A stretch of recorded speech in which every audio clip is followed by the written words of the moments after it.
Well, my name is Tyler Douglas, and I'm one of our worship leaders for Hillsong Young and Free. He is also the oversees our youth worship department at Hillsong, back in Sydney. Back in Sydney, back home. Yeah. My name's Aiden, and I'm one of the worship leaders for Young and Free as well. And my name's Renee, and I'm also a worship leader for Young and Free. Well, about 3.5 years, 4 years ago, Laura and Pete, who are the youth pastors of Young and Free, they kind of were just like, hey, like, so initially United was the youth band, and United, they kind of grew up and started getting married and everything, and so there was this gap in our youth ministry where, you know, we weren't writing our own songs at that time. We were still singing our church songs, and Laura and Pete were like, we really need to maybe start writing songs and things that actually express what's going on in our youth group right now. And so they just kind of put the call out. They're like, all right, well, guys, let's kind of start something. Let's start a band, a movement of young people who are, you know, writing songs and expressing their love for Jesus. And so we just kind of started doing what we were doing, and now we're here. So, yeah, so crazy.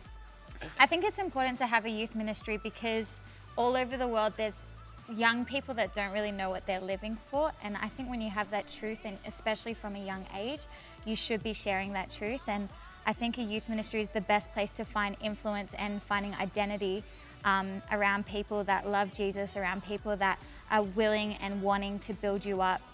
So I think that's why it's really important for youth ministries to be all around the world to influence people that aren't saved. I think now, like in this time, like it's a pretty crazy time that's going on in the world. I feel like more than ever, we just need to be the hands and feet of Jesus. I think people are crying out for, you know, compassion and kindness, and us as the church and ministries, like, you know, above the cool lights, the music and all that stuff, which is cool and it's great. I think at the core of it, there needs to be people that are willing to be the hands and feet of Jesus and love people the way Jesus did, and remove judgment, remove all those things, and actually just care about other human beings. And I think if ministries can do that, it will be a game changer around the world. Yeah, I think absolutely. I feel like there's so much space for us to, you know, to keep growing, as you said, and bring other people involved. And I think that's the thing about Young and Free, is that it's not, our future's not set in stone. We don't know where we're going to be in 5 years, and I think that's what's kind of cool about it. And we just have to trust in God and believe that, you know, I don't know, what the future holds is going to be amazing. And so whatever that looks like, we're up for it. We're so pumped. We've never been to Central America before. We've never been to Guatemala, and so I'm really excited, and we are being blown away by the kindness and generosity of the people that we've met, and so we're just pumped to be here.